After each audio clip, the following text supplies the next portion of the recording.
And homeness it is where peace is. It is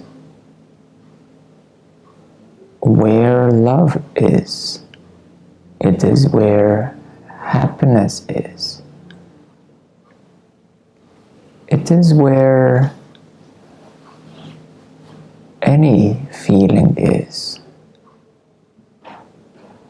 It is a place where unwanted is pushed away and the wanted is being sought, seeking for.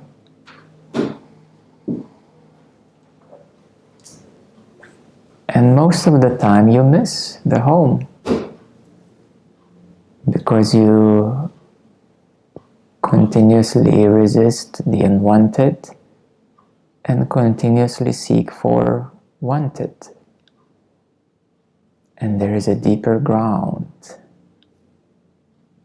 It is the where things are unwanted or wanted.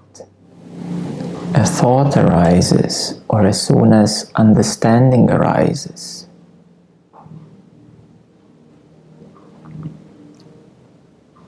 you easily slip back into, oh, I understand, and oh, I should understand more.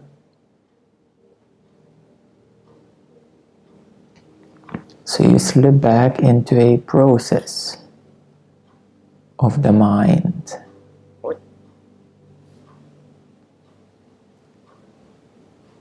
And again you miss the ground where understanding happens, where all your knowledge is contained, when all the things that you will ever learn in the future is contained.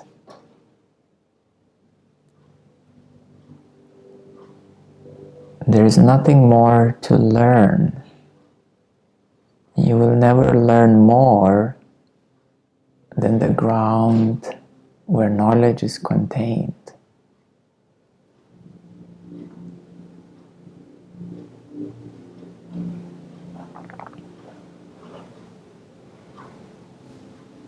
So thinking that in the future you will understand what homeness is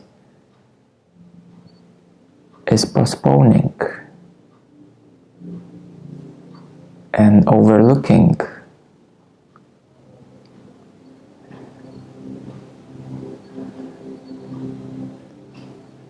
or missing, distancing back into understanding.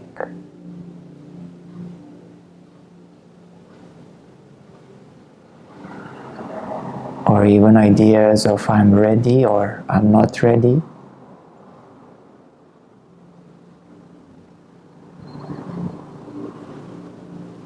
Are also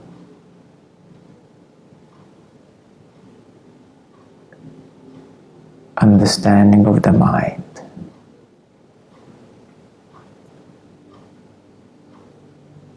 So if for a moment you can pause and go behind understanding, homeness is already here and it is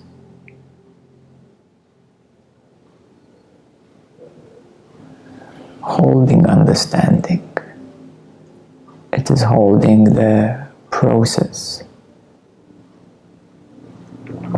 It is holding the river of the mind with whatever you know or don't know, however smart you are, however intellectual you are, however wise you are, how much wisdom you have gained, how many experiences you have experienced,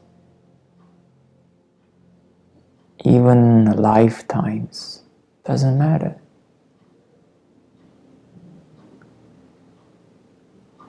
Homeness is still deeper. It's containing all, literally all.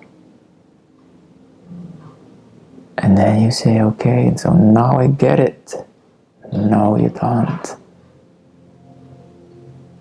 Because that's another understanding. You see how easy it is to slip back.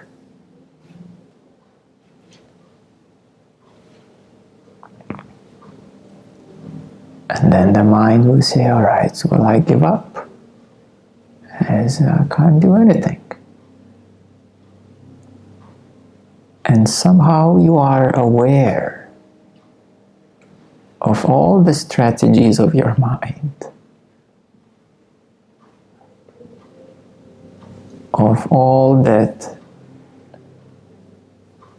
it wants to do or try to avoid or change or manipulate.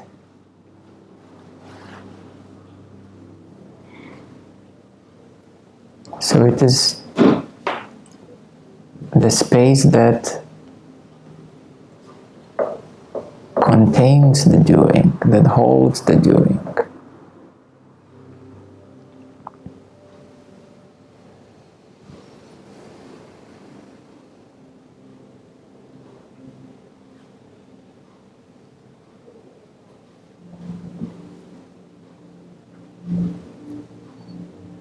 And this homeness is inherent and accessible to everyone.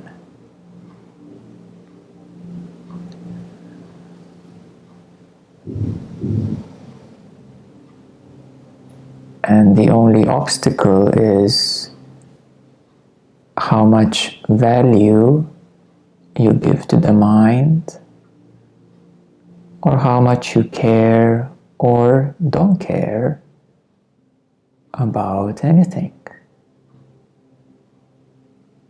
Because some people will say, I really want to get there, and some people will say, I don't want to get anywhere, I'm good like this, in my mind or in my energy. So that's a way of avoiding home. So either seeking or avoiding are the two fundamental movements.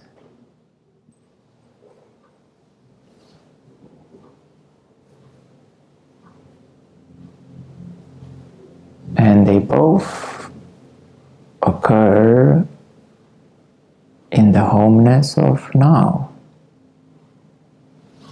And that is the true meaning of present moment. The true meaning, or the deepest meaning.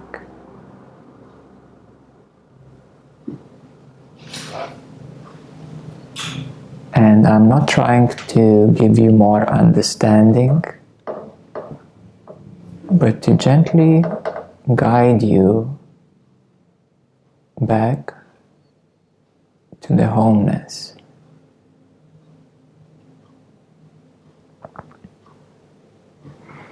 So it's best that you don't try to understand, but simply rather listen and allow yourself to go deeper and drop deeper. And being openly exploring and openly journeying back home, and recognizing this, how this homeness is. And I didn't say how the homeness feels like,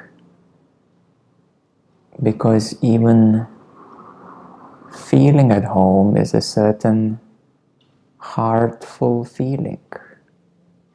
It's the energy of the heart.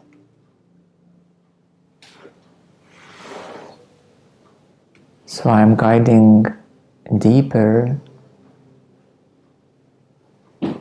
than the energy of the heart.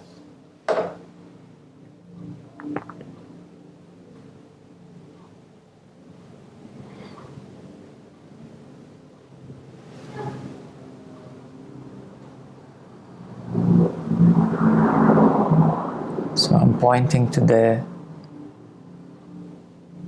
Homeness, is-ness, which is here. And you simply need to notice the difference between the Homeness, is-ness and how the mind arises in its primary two functions of seeking or avoiding, which then can elaborate into wanting, desiring, or not wanting, not caring,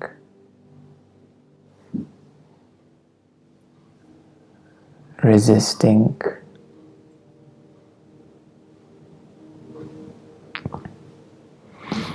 escaping.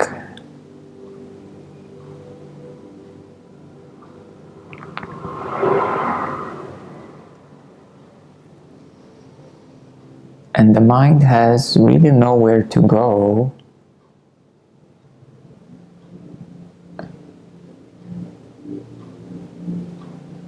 because in reality it is in the homeness of now. And it just grabs your attention and pulls you out into ideas and concepts and thoughts, processes, understandings, your intellectualism and smartness. And that's how the mind keeps going, keeps itself sustaining, becoming smarter and smarter, or wiser. It grows older, experiences more.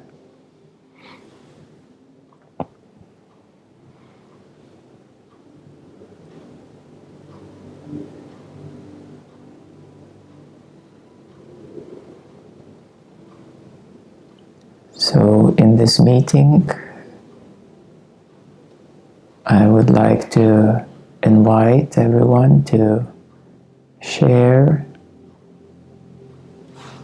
and we can together inquire where you are right now and what is your experience and how we can come back to homeness.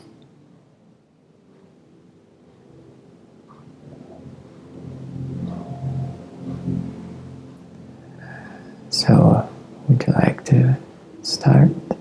Sure. So, I feel like I'm doing quite good, and I've identified a few patterns that keep on coming. One of them is a fear that somehow things would not go right. Another one is that everyone hates me. Yeah. And the third one is that others can't understand me, and that therefore it's not going to be okay for me. Mm. So these are the main. So if we go a bit deeper, it will seem that it's the fear that something is wrong, or that something might go wrong. Yeah. And that fear, is it any helpful? Not really, no. And would you rather replace it with peace and trust and love, courage, or just being? Yeah, so you need to see how useless this fear is.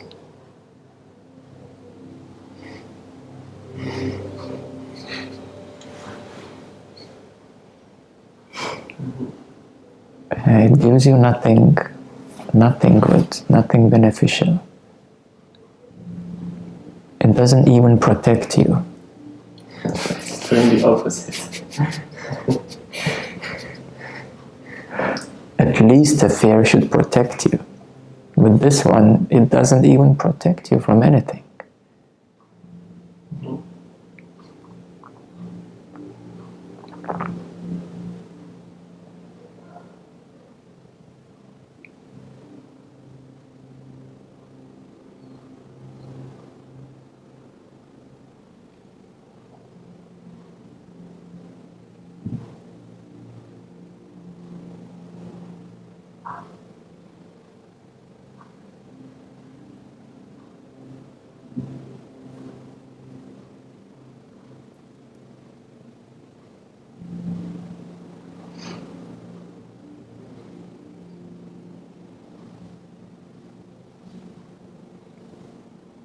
Yeah, so now there is a openness.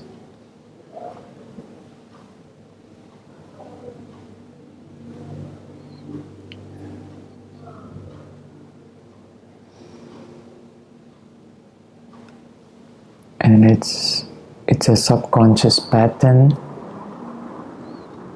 but to truly go beyond is to go beyond subconsciousness. So you dig into subconsciousness and you notice these patterns, and then you can go to superconsciousness and see that the subconscious patterns are all useless. So you can invalidate them and disconnect them or deprogram and sometimes heal.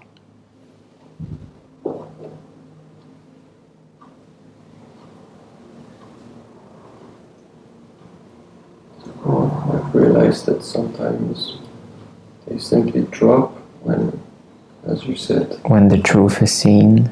And sometimes I somehow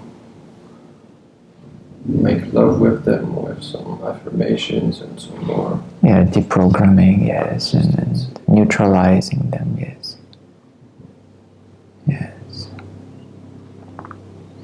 And every time you deprogram one of the subconscious strings and streams, more consciousness becomes available in your experience. Yeah, because ultimately consciousness is always available and always present, but the subconsciousness is keeping the focus locked in. So we can say it puts me in a bubble, out of touch with the pure consciousness. It puts you in experiential bubble.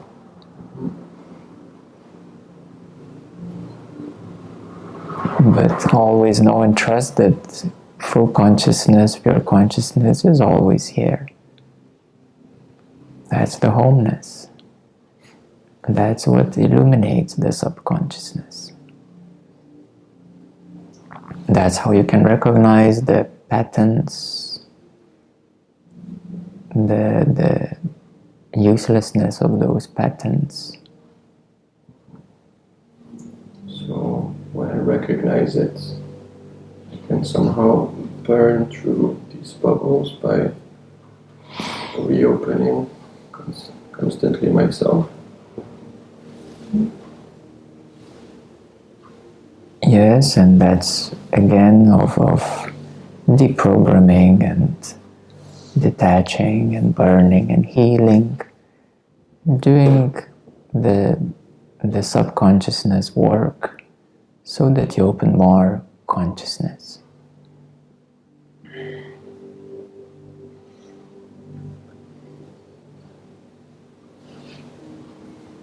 because we may say that there are 4 different types of consciousness. One is the conscious mind. The other one is subconsciousness. And then there is the unconsciousness, which is a dark pool, deep sleep, the void.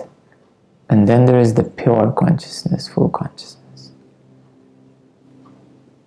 So subconsciousness is running the programs, and in the conscious mind, you have only a stream available, like a flashlight, only seeing that much of reality, because underneath all the programs are keeping you busy.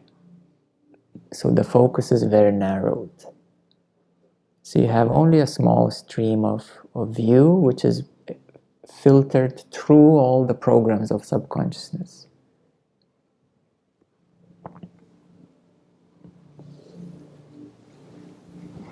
And in this inquiry that is happening now, we are illuminating the subconsciousness and clearing them out so that your pure consciousness opens more and more. You have more availability. And the unconsciousness, it's a dark pool of the deepest ignorance, of the deepest avoidances, of the deepest functions that you meet when you are ready, and you do the same thing of bringing them into consciousness. So you illuminate that these were very deep places, and now I can see them, and they were automated, or I was avoiding stuff, or maybe denying, or not wanting. And the unconsciousness usually are those things. And you simply see them, bring them into your conscious mind and process them, and you get more and more liberated.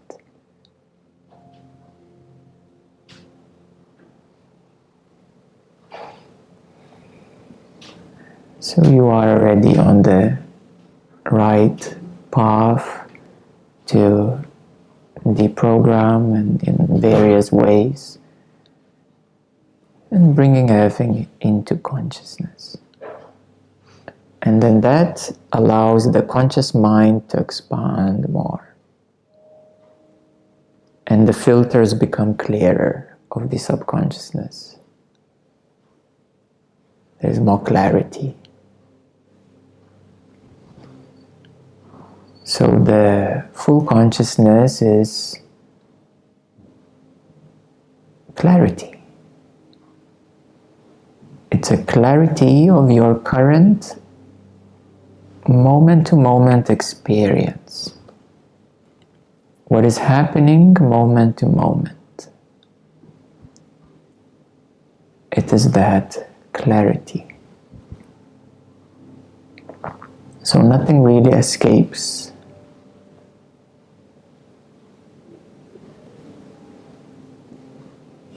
And even if some things are deeper, they require a bit more work.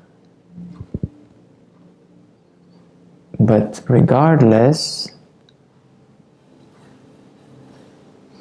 the full consciousness is realization that you are that, and that is your home, and therefore you abide more and more strongly at home.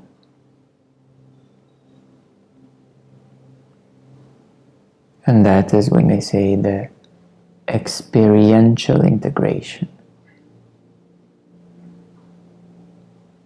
the realization is a realization that you are that, that's your home, that's it, you're not interested in the mind anymore.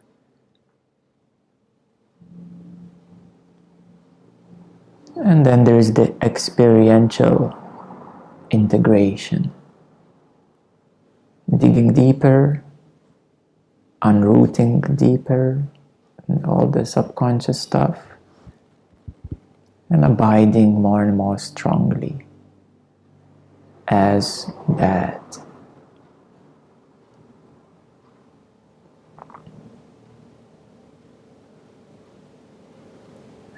Pretty much this is the essence of the true spirituality, the essence of enlightenment, the essence of becoming realized in full consciousness.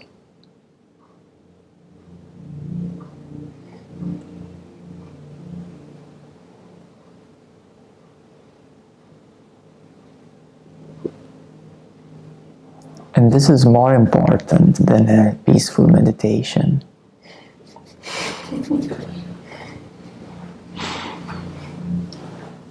Then let's have a nice meditation together.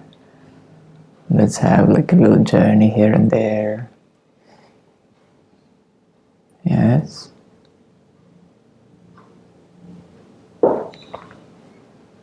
Being home is more important than any possible experience.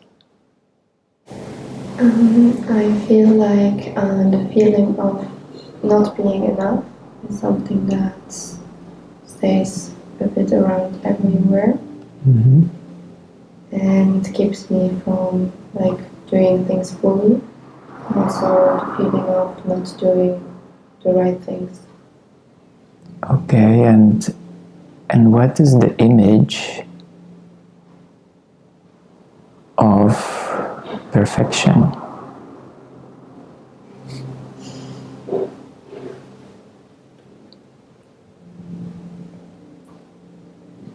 Because that's the only reason why not enough arises.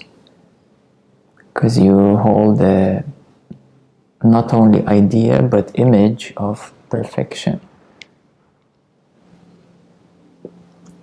So if you kind of go back to that image of perfection and recognize that it's an image that you hold dearly, and actually it's causing you trouble,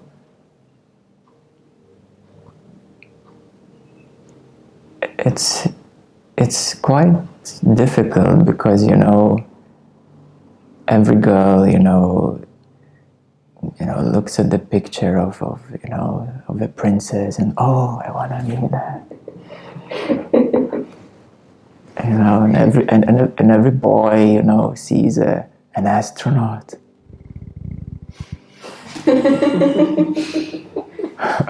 That is the ultimate achievement. The ultimate success to leave the earth.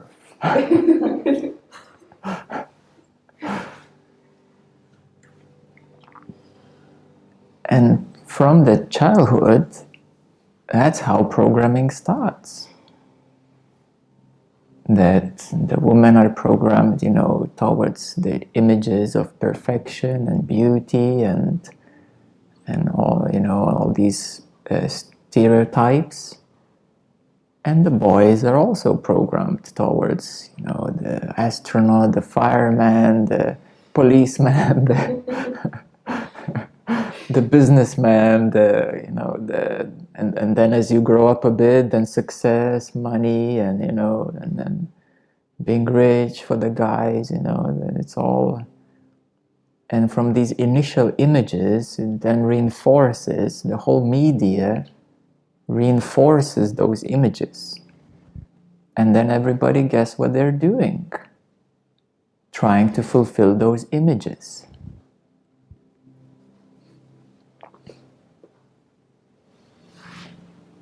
And that's a big struggle. And once you struggle enough,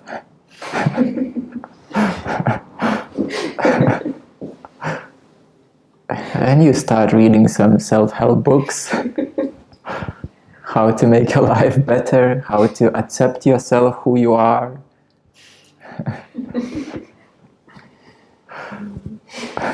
How to be who you already are, how not to chase the images programmed inside you. And then, of course, how not to feel bad about yourself, how not to judge yourself. Because, that is already a product of the image. So if you can, as soon as you start feeling, you're not enough or you're judging yourself, go right away, remember this. What is the image of perfection? Yeah, and you will go exactly right behind it. You say, oh, well, that's where my effort is. That's why I'm struggling. And as you soften that image of perfection, then you start relaxing. And then love, natural love, starts to open up. And then you start loving more yourself, liking more yourself. And then you become more authentic and unique. You become you.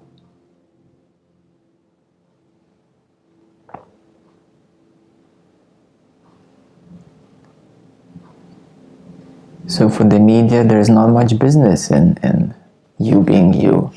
There are not many sales. It's not profitable if everybody's happy with themselves and they don't need anything anymore, really.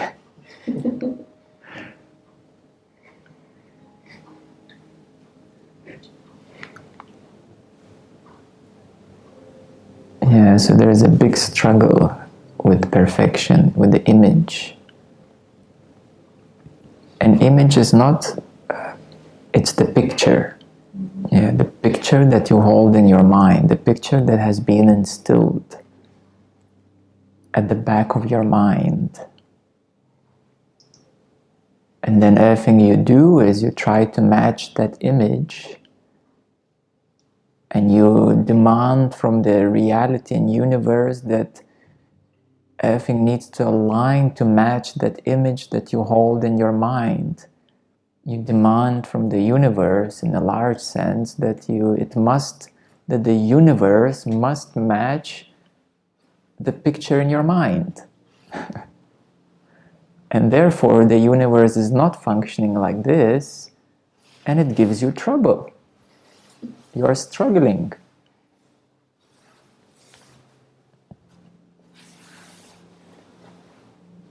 And then there is so much struggle and pain and effort and disappointments.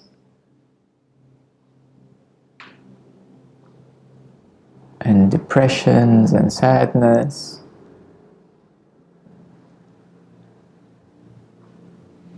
Yeah, to get out of all of that, it's what's the image of perfection? Because that causes you the biggest trouble. It's interesting how something good and perfect causes you so much trouble.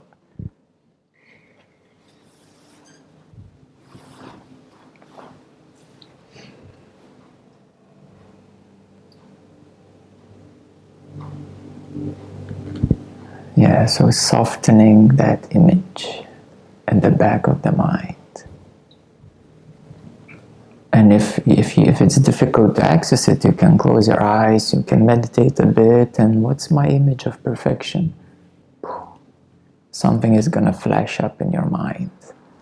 It's going to come up from your memory.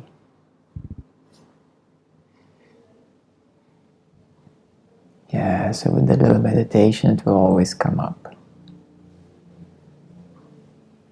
My question is, when you do meditation and you would like to bring those emotions to light, to be dealt with. Those strong emotions at times when you are in your unconscious state and you do meditation and there's nowhere, they're hiding somewhere, and you do the meditation and it's peaceful, and I know they're somewhere but they're not there. But then when you come out of meditation, they come back. So when they come back, then you can become more present and not give in so much into those emotions and not react to those emotions, not give them so much power. And that you can do every day, many times a day. And it's called conscious being. Because meditation you can't do so often, but conscious being you can practice every day, whenever things arise.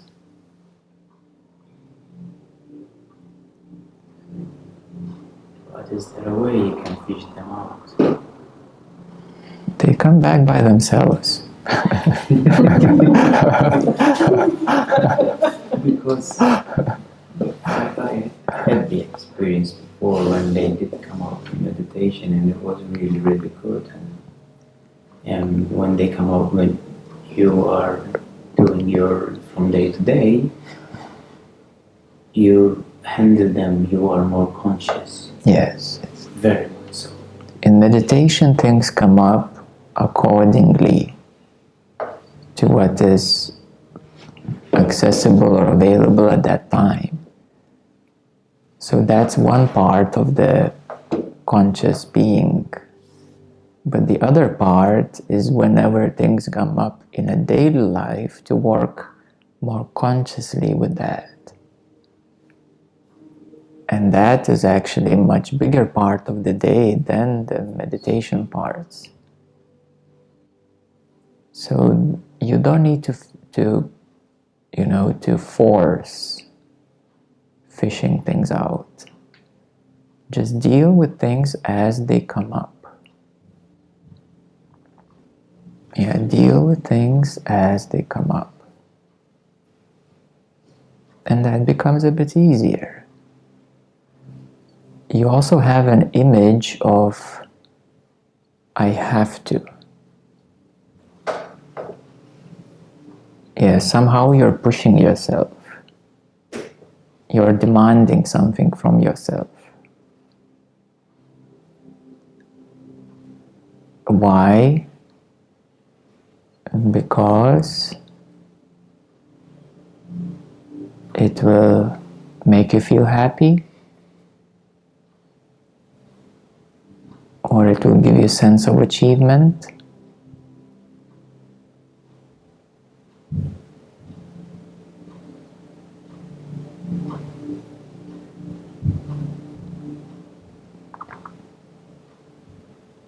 Or thinking then that then you will have your peace.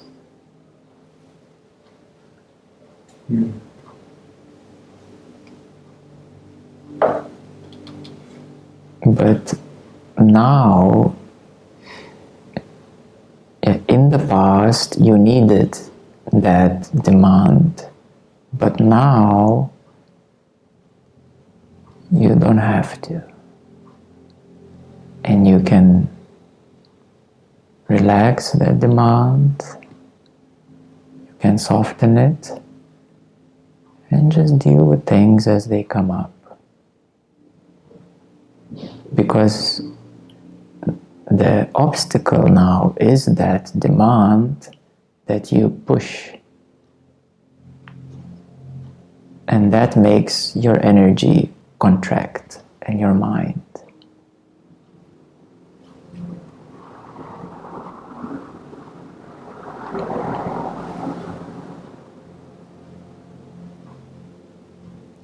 now you already feel that peacefulness, happiness is actually much closer already.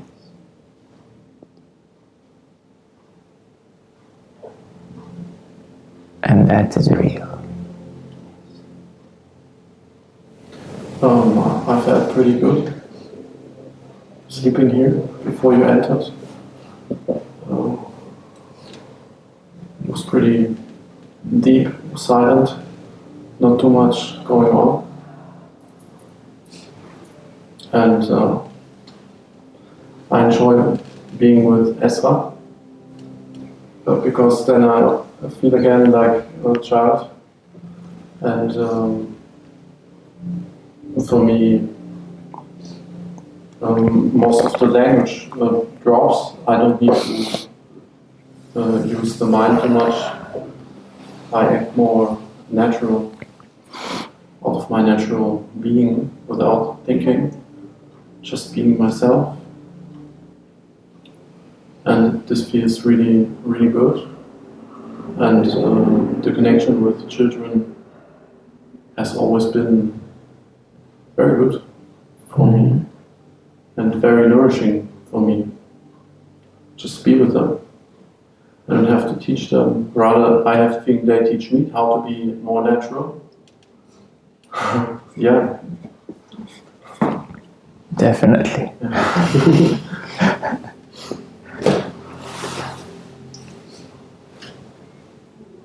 Yeah, so you recognize the naturalness, how to be more natural.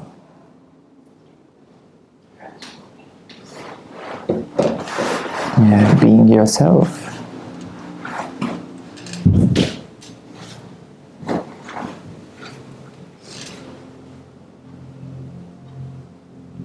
Yeah, that's why you enjoy being with children, because you recognize the naturalness, that they are themselves, and that you recognize that it feels good to be yourself.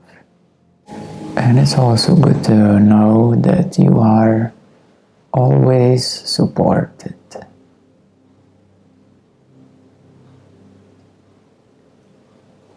If not in a physical way, like meeting now, then in a spiritual way. You're always being guided, supported. There are soul guides, and some call them angels. More generic word is a soul guide. So everyone is always supported, as much as one is open to that support or able to receive it or hear it, connect with it. Because sometimes you think that you know how to do things, you don't need any help. Until very quickly you bump your head into an obstacle.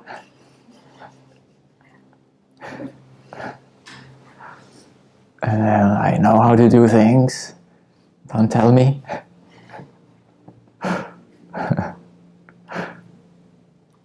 Or I want to do things my way.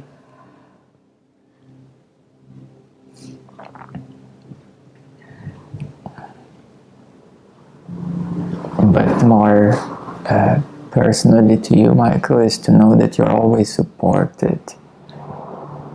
There is always help available. And you are even supported in spirit with your soul guides.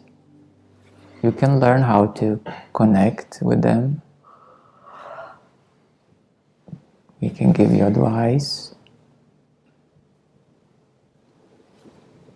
And that you don't have to be afraid anymore.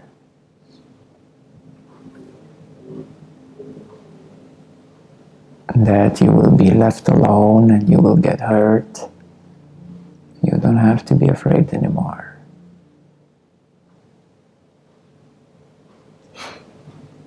I like this message.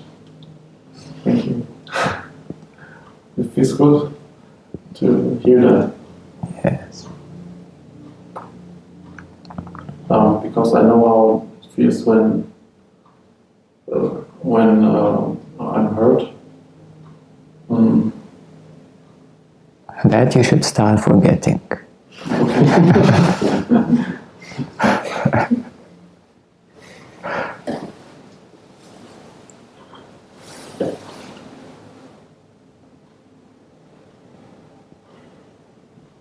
Yeah, and there is help always available.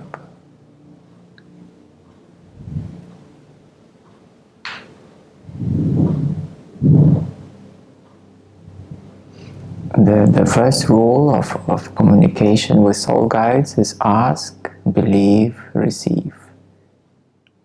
As you ask for help, then believe that they will help at the right time in the right way. So you be patient. It's usually it's not instant.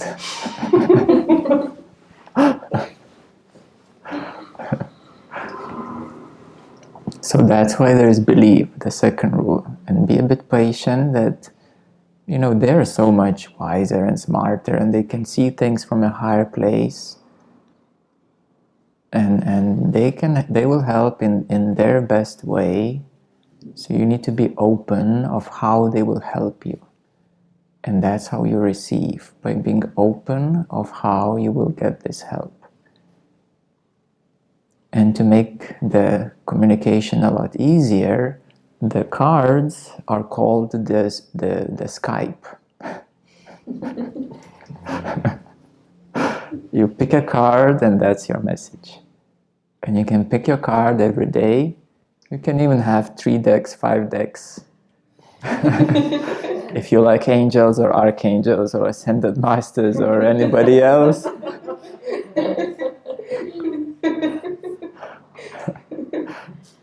And today I feel like archangel message, and today maybe the soul, maybe ascended master, or another day maybe life coaching tip, maybe another day positive affirmation.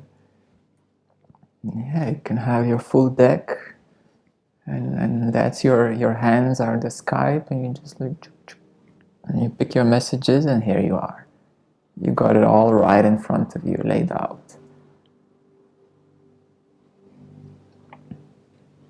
Yeah, it's good to have different card decks. Those who are serious about the Skype communication.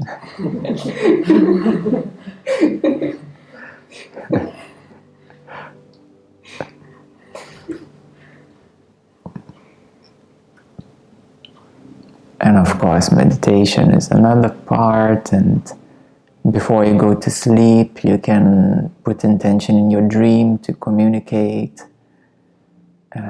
Don't expect it's going to be tonight specifically, but maybe within a week, let's say, that's a good window. That every night you put intention openly, and just like whenever you're ready, I'm ready. And within a week, probably you will get a dream with a specific message. So these are some of the ways of how you can receive the guidance. And since you are willing to connect and receive the guidance, well, there's a law of attraction, and you will start receiving it and connecting with it. It's like, you know, you have a Skype on your computer. If you don't open it, well, you don't open it. You're not going to meet anybody. If you open it, then there's a big chance that's going to happen.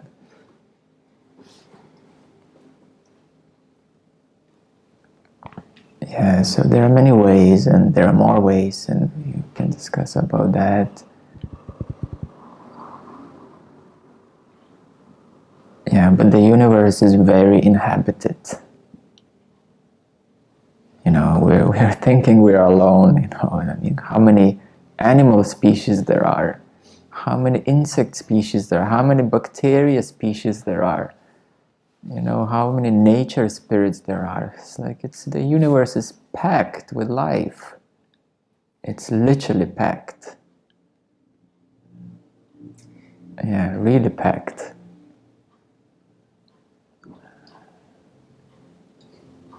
Yes, it just takes to open your eyes and to learn how to communicate, and it's all there.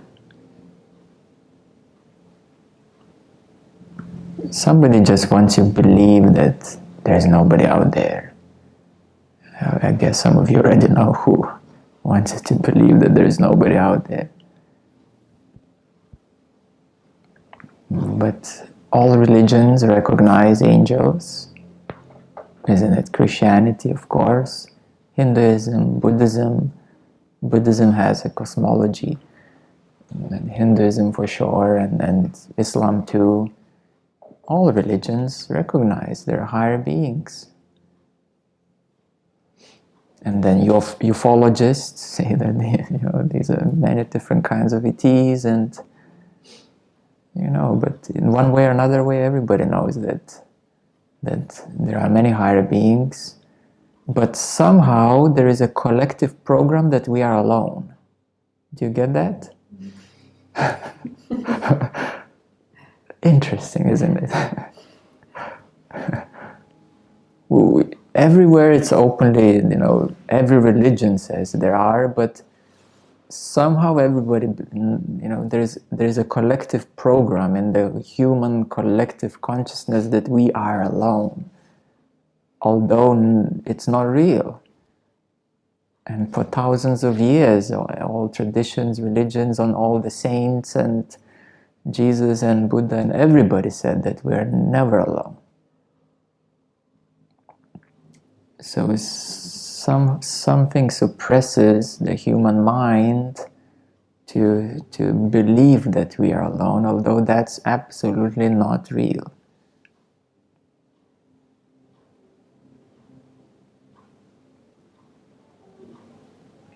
I mean, just look into how many planets and galaxies there are.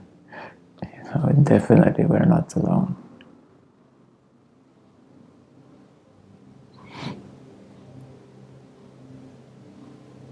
Yeah, so bit by bit you can learn how to open up yourself and how to receive this guidance and messages and communications.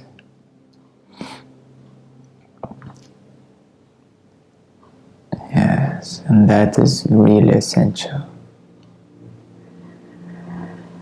Unless you think you can do everything yourself, that you know everything yourself, that you are the epicenter of the universe.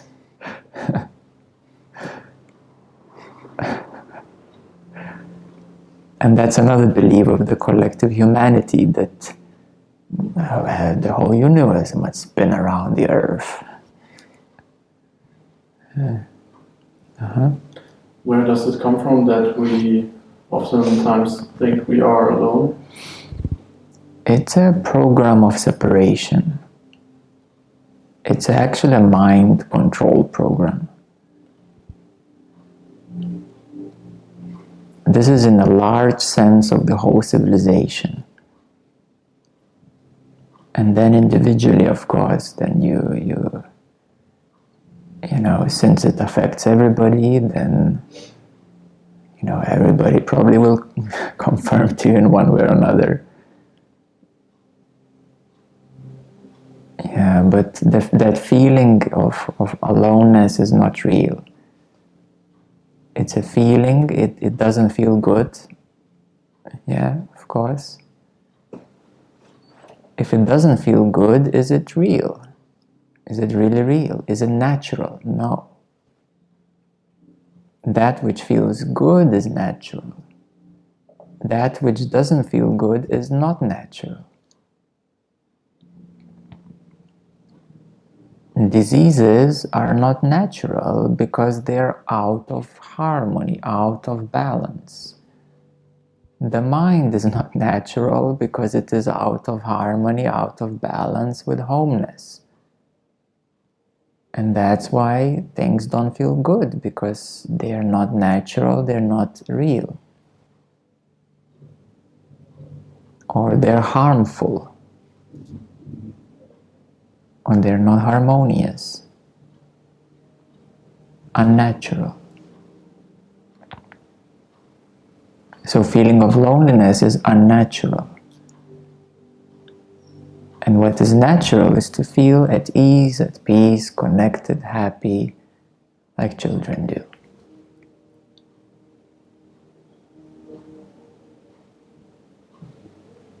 But since you're an adult, you have to learn more how to let go of that which is unnatural and how to come back to the naturalness.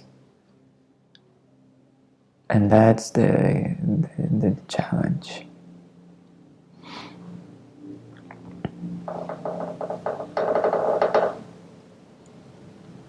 Okay.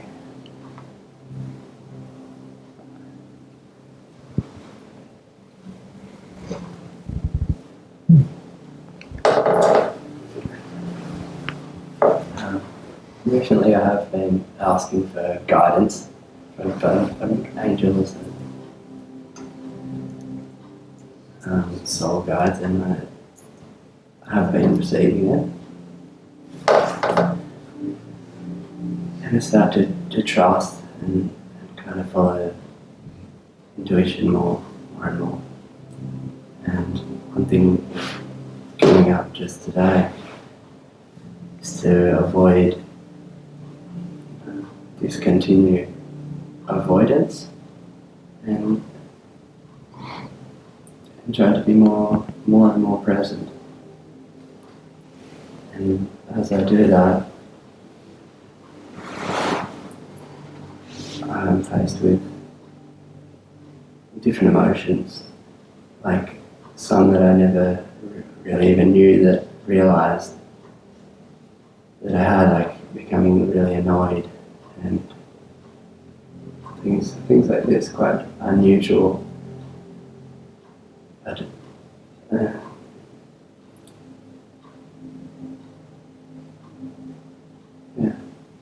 facing more and more these deeper emotions from like unconscious. It feels there's a backlog. Yes, yes. And I feel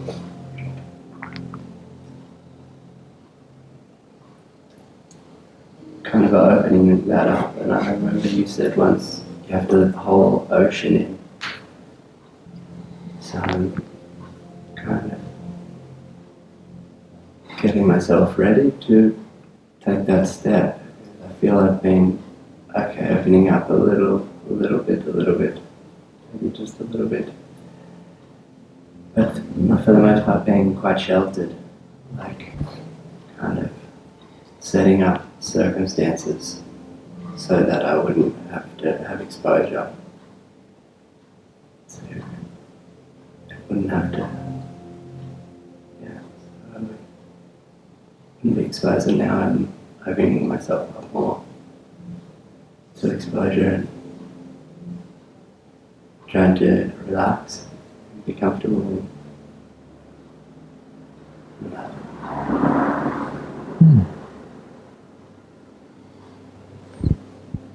Yeah, great, great.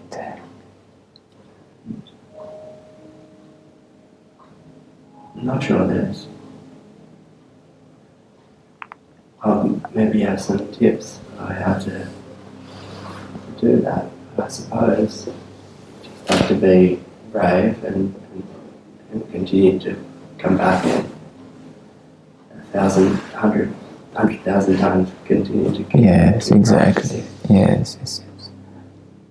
And when, frustration and not getting annoyed, it's having again a picture at the back of your mind of how it's supposed to be.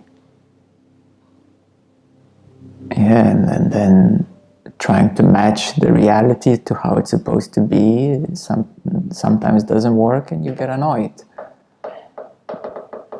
So if you then pause and then just check in yourself, what is the picture in my mind of how it's supposed to be, or what's the perfect way, the picture of perfection, then you will give less reasons for annoyance or frustration. Okay, I understand this. And I try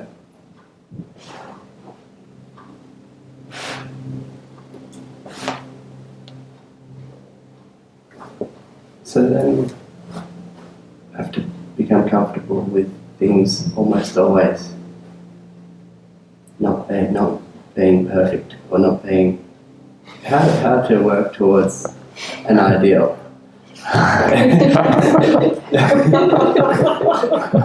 Why is the ideal so important? Well, I think you have to do something with your life. You have to get better. You have To otherwise, be. what's the point?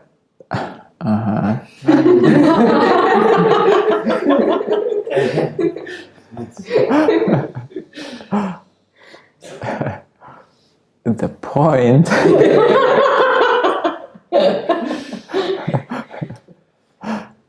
So gets frustrated, I guess. is to come back to homeness. That's the point. That's number one. Number two is to be uniquely you, exactly the natural way you are. And out of being homeness and being uniquely you, I'm sure you're going to have an amazing life. And so imperfection is closer to home than so Maybe I'm more comfortable with. maybe you have intolerance to imperfection too. Constantly like, yeah, it's working on this.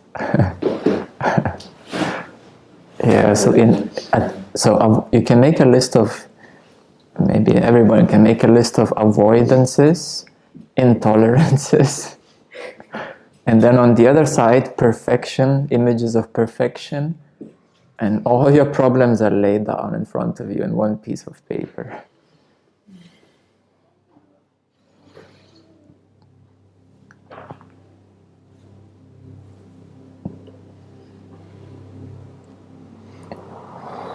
Yeah, so you don't have to. Why do you think that you have to? And I try to relax more and just be comfortable with the way it is. I do see that I don't really have to. Yeah, and then you will see that that which is natural to you will come easy. You know, cooking, for example, you don't have, you're good at it already and it's easy. And maybe another thing will be of how to manage maybe larger setup of, cooking or whatever, for example, or how to work with more people.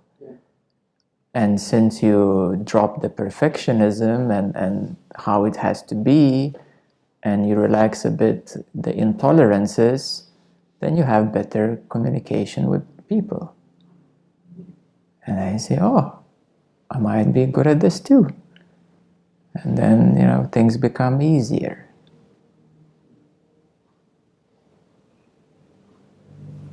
And things which are natural become easier.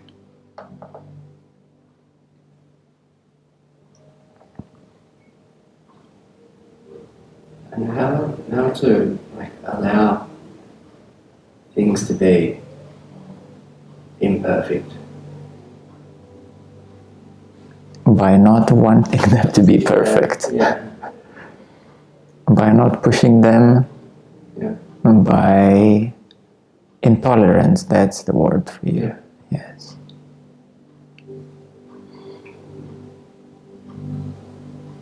Allowing is not as deep. Intolerance, that hits a bit deeper. Yeah. What I was going to say was, without suppressing, without. But what is suppression? It's frustration, it's resistance, intolerance. Yeah, I guess if it's sane, then it's not suppressed. Yeah, what is suppression to you? It's like kind of.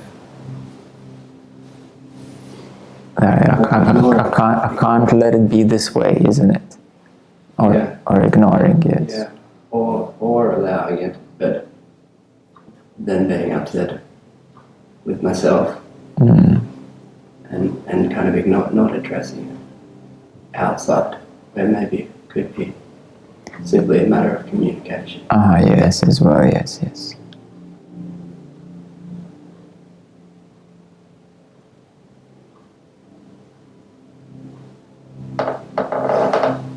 Then it's being not afraid to communicate.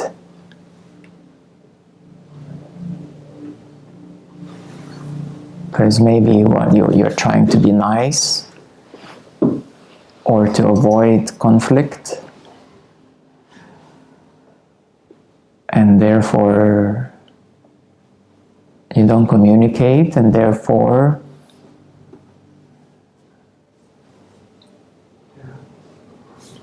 It's not addressed.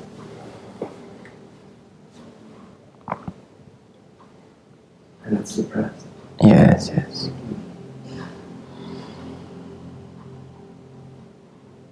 And it's a practice, it's a practice.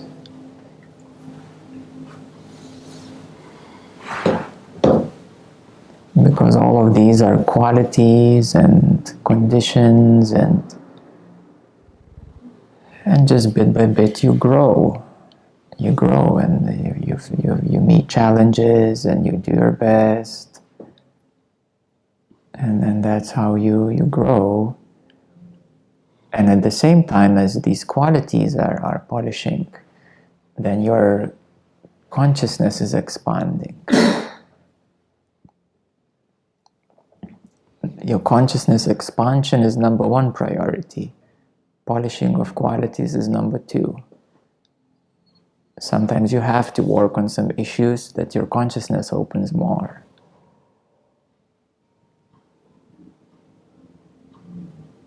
My view is always to work on consciousness first, and then the rest will follow. Then life will catch up.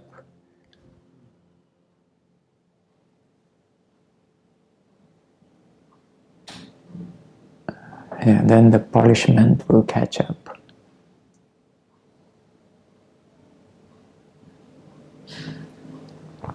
So what's the point of life? To return to full consciousness. Yeah, homeness. Yeah. To feel naturally you and to live amazing life.